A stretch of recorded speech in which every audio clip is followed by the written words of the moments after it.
This is Nagahide!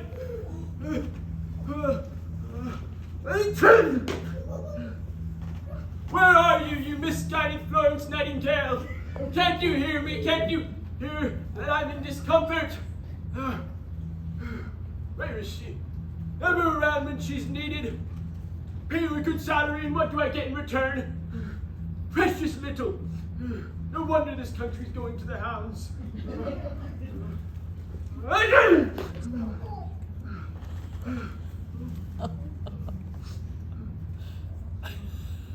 Sniffo!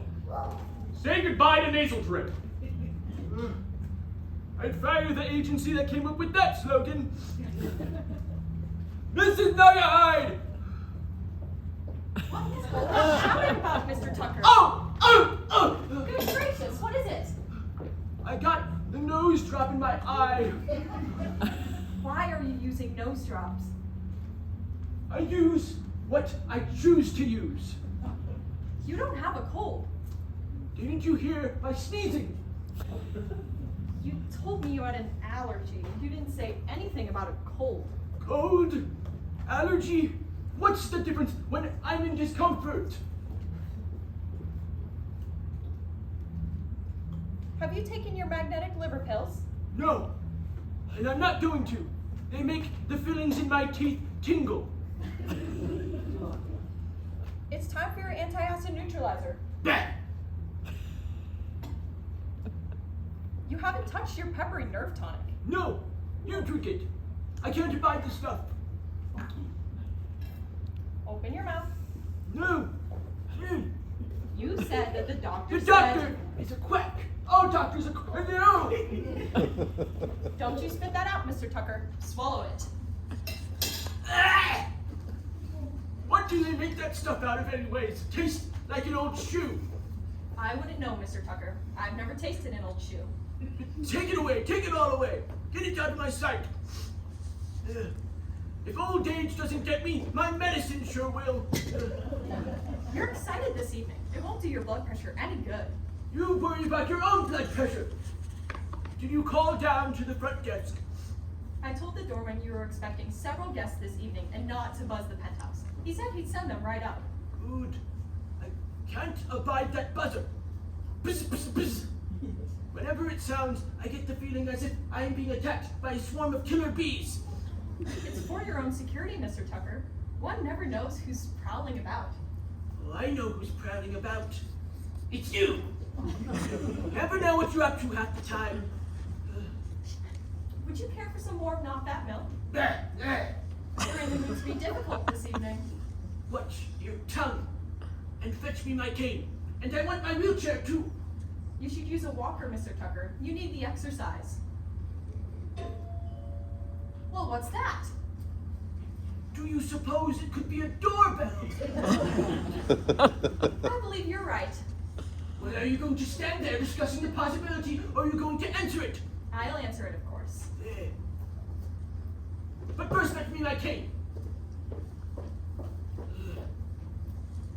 I don't know why I keep her on. Insubordinate female. Not me, Mr. Tucker. There it is again. Well, it's good to know you're not going deaf. Would you mind showing my first guest in? That's what you paid me for. Good money wasted. If you'll come this way, Mr. Tucker is expecting you. Thank you. It's Miss Ivy M. Robespierre. Well, where is she? And I told you to get my wheelchair. I can't do two things at once, Mr. Tucker. Besides, a walker would be better for you. The wheelchair. Yes, sir, right away. And put on an apron. How's anyone supposed to know that you're a servant? I'm sure you'll tell them, sir. That woman's got too much mouth. Come in, Miss Robespierre, come in. Ah, HT, you have no idea what an honor this is. For you or for me? For both of us, naturally. I knew that one day I'd have the pleasure of encountering the legendary Horatio Tucker face to face. Did you We're much alike, HT. Are we? Young Horatio Tucker didn't make Tucker's Tasty Pudding Powder and all-purpose detergent the phenomenally successful company it is by being kind, gentle, and sentimental. I've never been accused of such things. Nor have I. When Tucker's Tasty Pudding Powder and all-purpose detergent took on the sponsorship of television's most popular soap, I vowed that I would keep the ratings up or know the reason why.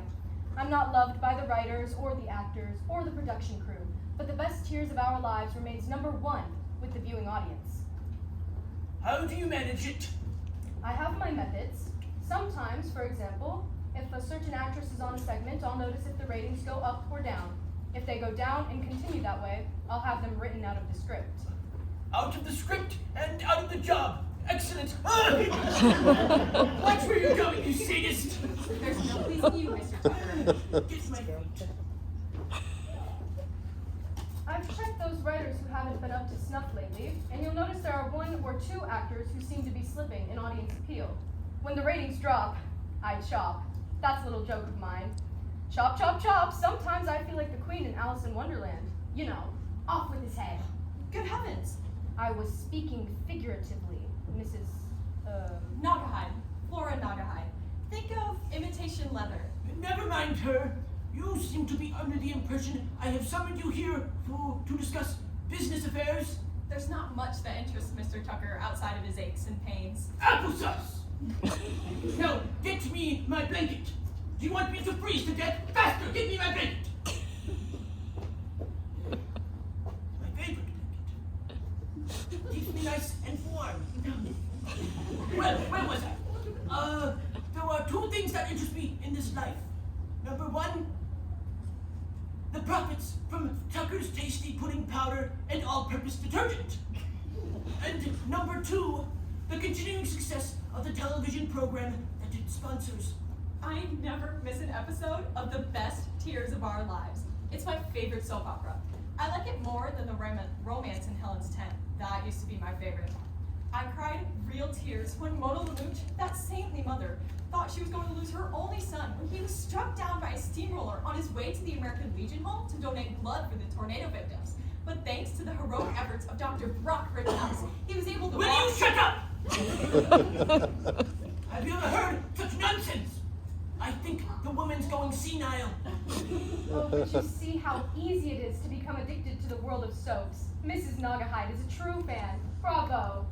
However, I never refer to our program as a soap opera.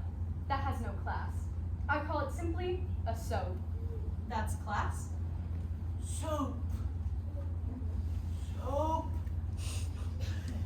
Soap opera. You can call it mud for all I care. I don't care if it's good, bad, or indifferent, as long as the women who watch it buy my product. We mustn't forget, women in the 18 to 40 age group buy 75% of all products advertised on daytime television. I have the figures right here. Buy Tucker's Tasty Pudding Powder. Buy Tucker's Tasty Pudding Powder. Buy Tucker's Tasty Pudding Powder. Buy Tucker's Tasty Pudding Powder. Buy Tucker's Tasty Pudding Powder. Buy Tucker's Tasty... Sorry. Your salary just got docked. There it is again. It's amazing how she can detect the sound of a doorbell. Shall I answer it? You don't expect me to, do you? I'll see who it is. Certainly hope so. Servants are a problem these days. Oh, too true. I've charted our week-to-week ratings on this sheet. Wherever the line dips, it means that something is wrong. Either the script, a certain situation, or a particular performer is featured. That's when I peel my eyes and keep them peeled. If the dip continues... Chop, chop, chop! Precisely. Miss Robespierre, do you enjoy power? It's the only thing worth having. Good, good.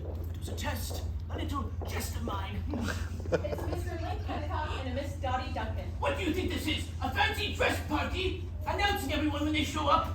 Only doing my job. This way, please. Mr. Tucker, you have no idea how delighted I was when I received an invitation to have dinner with you here at your penthouse. Who is this oaf? Link Kennicott. I know who he is, but what does he do? He's your director. Your head writer too, sir. Will you stop shaking my hand? I can't abide being touched. It makes me feel like I'm a poodle. Do I look like a poodle to you? I beg your pardon, Mr. Tucker. I certainly hope so. I guess I'm overly excited. We all are. And who is this? Dottie Duncan, Mr. Tucker. Dottie Duncan, Mr. Tucker. Interesting name. No, sir. You're running the names together. I'm Dottie Duncan. You're Mr. Tucker. I know who I am. The question is, who are you?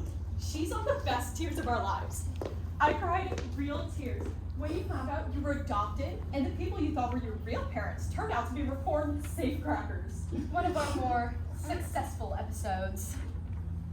A Miss Duncan, you say? Yes, sir. Dottie Duncan, as in coffee and donuts. Sit down, Miss Coffee. I can't abide females hovering about. It makes me think of birds in their claws about to swoop down and catch their prey. Oh, I'd never do a thing like that. Honest. Cross my heart. She's not much with the smarts, is she? Now, Mrs. Nugghead has prepared a little bowl of fresh fruit for me. Wonderful. Should I treat myself to a pear? Oh, no, maybe an orange. Oh, I better go with the apple.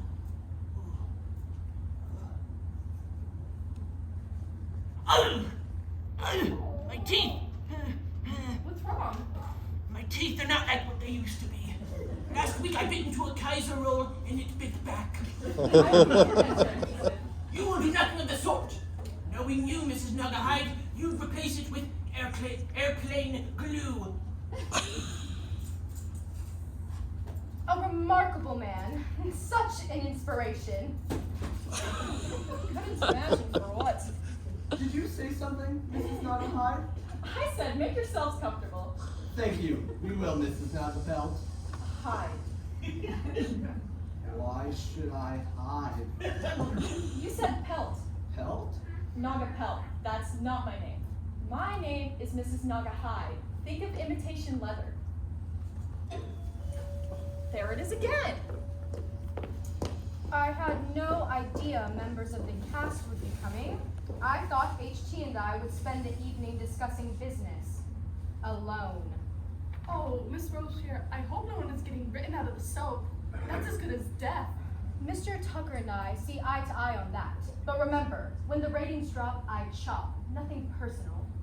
I think you ought to give people the benefit of the doubt. When ratings drop, they're likely to come up again. Sometimes yes, sometimes no. I don't need you to tell me my business, Link. Just stick to directing and writing. But make sure the viewing public likes what you direct and remains interested in what you write. We don't produce drama, Link. We produce profits. That's something you're inclined to forget. Buy Tucker's Tasty Pudding Powder. Think of it. All of the women buying Tucker's Tasty Pudding Powder and all-purpose detergent. Do we have to? I'd be careful with your words, Dottie, especially when you're in the residence of the man who is paying your salary. She didn't mean anything by the comments, Miss Robespierre. I hope not. For her sake. Miss Jessica Courtney and Dr. Brock Rittenhouse.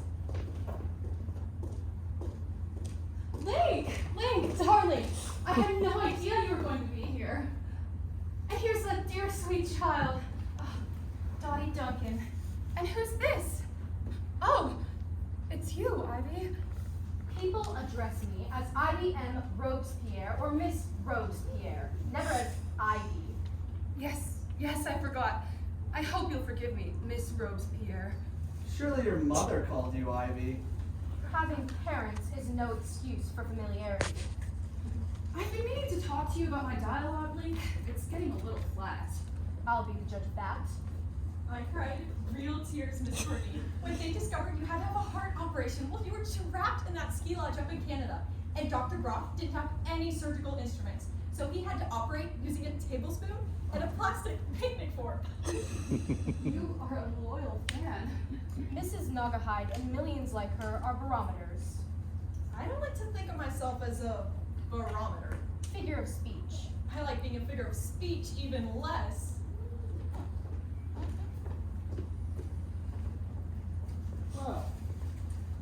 quite the cozy little scene. Come in, Dr. Brock. I wonder if there's someone who could take my bag. You never know when the services of Dr. Brock Rittenhouse might be required.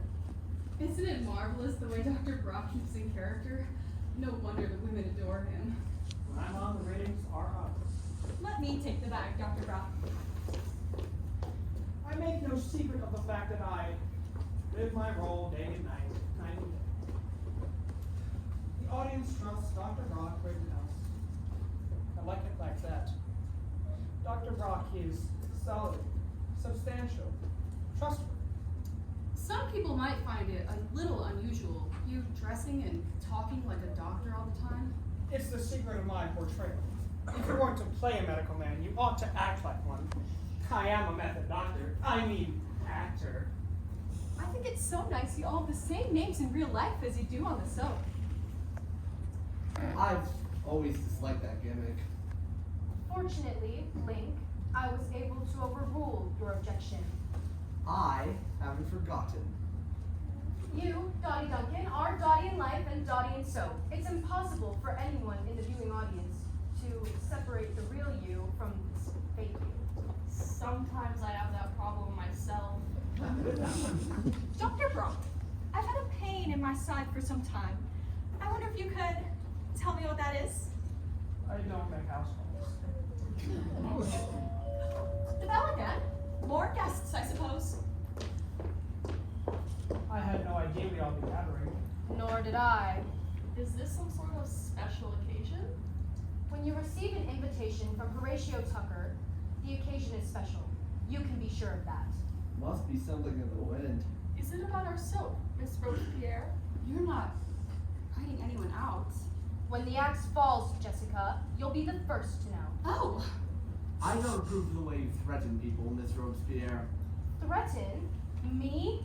What an unkind thing to say. She's going to write me out, Link. I know it. Mr. David Somerset. Hi, citizens. No trouble, I hope. Hey, David. Welcome. Hello, David. Hi, David. I enjoy you so much on the program, Mr. Somerset. I only wish that when I was growing up, we had a friendly neighborhood cop like you. That's nice of you to say, Miss Tucker. That's not Mrs. Tucker. Can't you see? She's wearing an apron. That's Mrs. Naga Fur, David. Not fur, hide, naga hide. Think of imitation leather. I cried real tears when you rescued that kidnapped victim who turned out to be your own long-lost sister. That episode did quite well on the ratings. Busy night. I never thought I'd see the inside of this place. A high-toned penthouse overlooking Times Square. I thought old man Tucker was a recluse. Not only that, he likes to keep to himself. Please don't refer to HT as Old Man Tucker. It's not respectful. I didn't see you sitting there, Robespierre. Miss Robespierre or IBM Robespierre. Never Robespierre. Sorry. Sometimes I get so used to playing a cop that my speech sounds like it's coming off the hot sheet. What's the M stand for? Margaret? Mary? Medea. Miss Mona Lanuch. Lots of James soup, Mr. Tucker. It's my own recipe. I go heavy on the celery.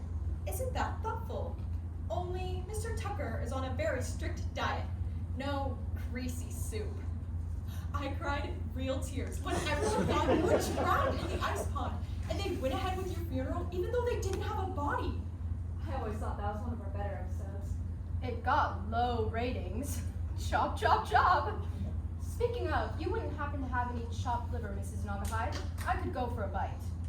How about a cobra's? Give it to him yourself. I've suffered enough. What did she mean by that? She seems to be the only servant here. Mr. Tucker prefers his solitude. I thought Mr. Tucker lived down the countryside somewhere. He does. Saresdale. Westchester County, I think. A man of HT's wealth and reputation has many places of residence. Has anyone here actually met him before? Don't look at me. I've never met him. I don't know anyone who has.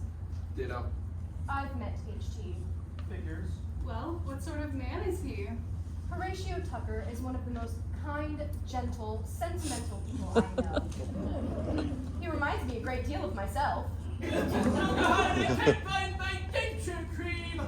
That sounds like somebody in distress. I'll get my bag. More like a water buffalo stuck in a mud hole.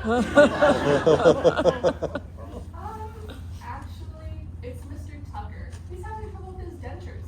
Last week, he bit into a Kaiser roll and it bit back. Mr. Bill Reinhold. Not late, am I? The invitation said 8 o'clock. You have exactly 1 minute and 11 seconds grace. Got stuck in the subway.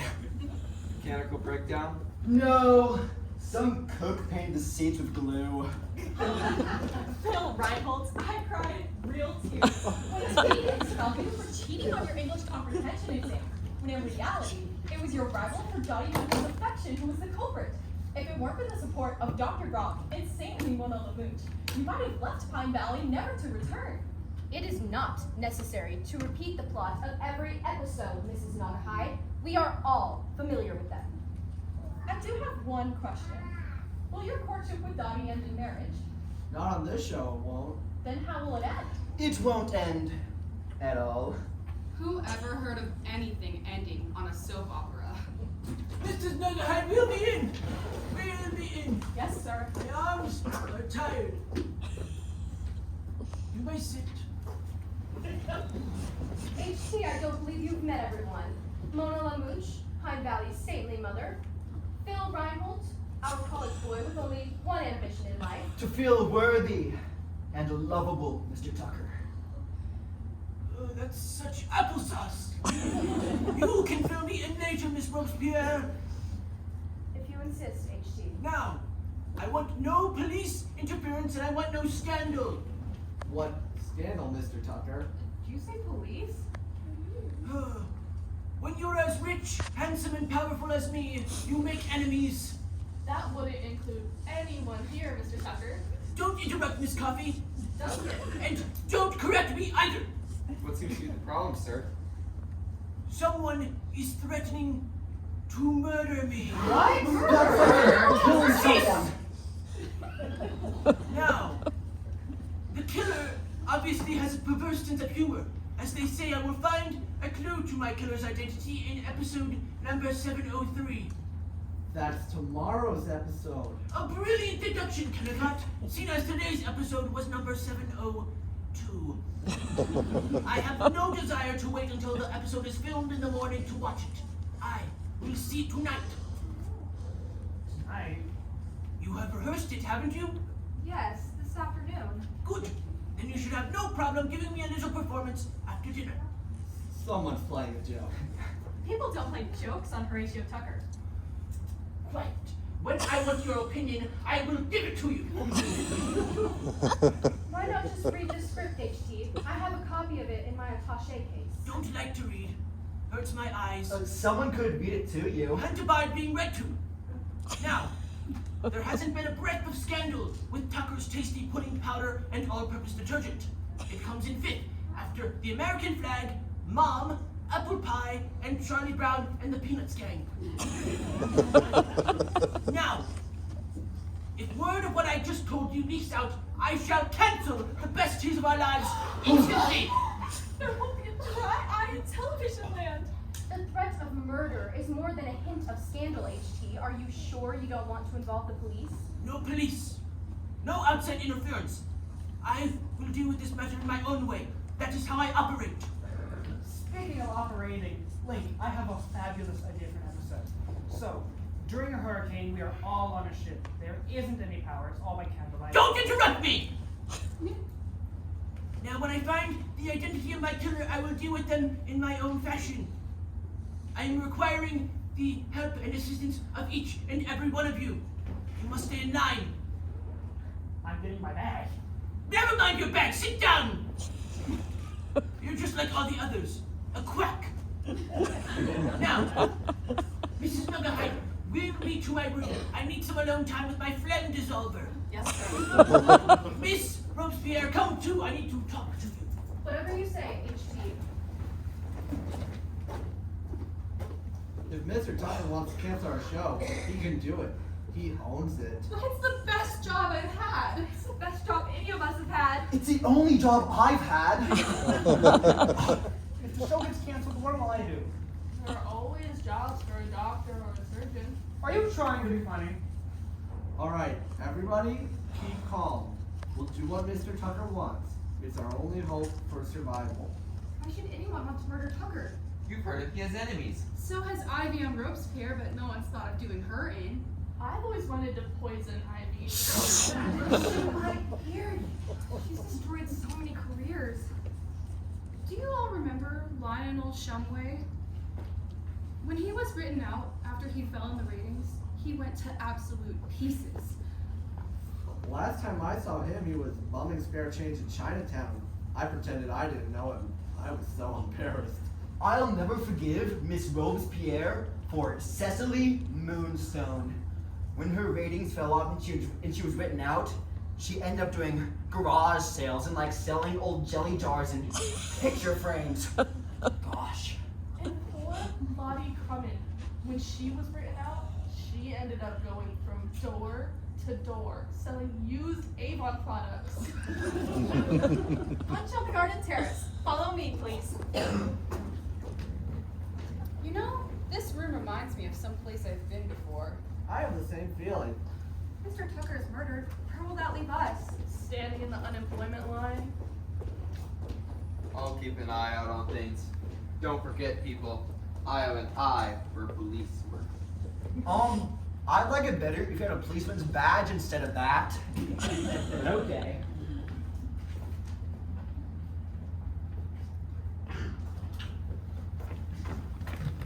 The new ratings report must be in here.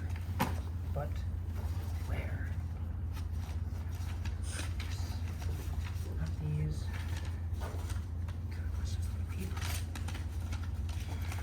Perhaps I can help you find what you're looking for, Dr. Brock. Oh, I'm not looking for anything. Your papers fell out of your attaché case. I was putting them away. You're a poor liar, Dr. Brock. Liar. You know perfectly well what you were looking for. I do. You want to know what everyone else wants to know. The latest report. What you suspect is true. I'm slipping in the ratings. No. Oh, that's a relief. You've slipped? No! No! You mean you're going to write me out?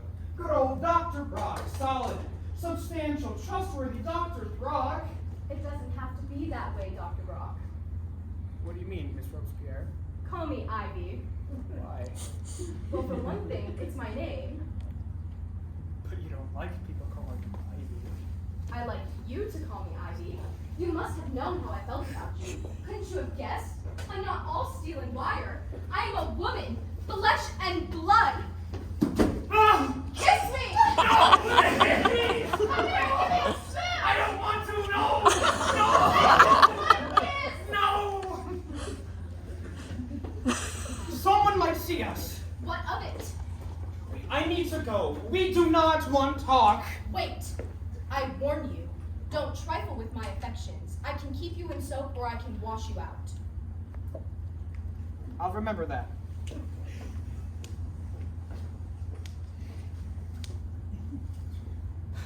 Clue in episode number 703? Well, if there's a clue in episode number 703, I will find it. I must find it. Here it is. Episode number 703. Now, what's the clue? Pesky mosquito.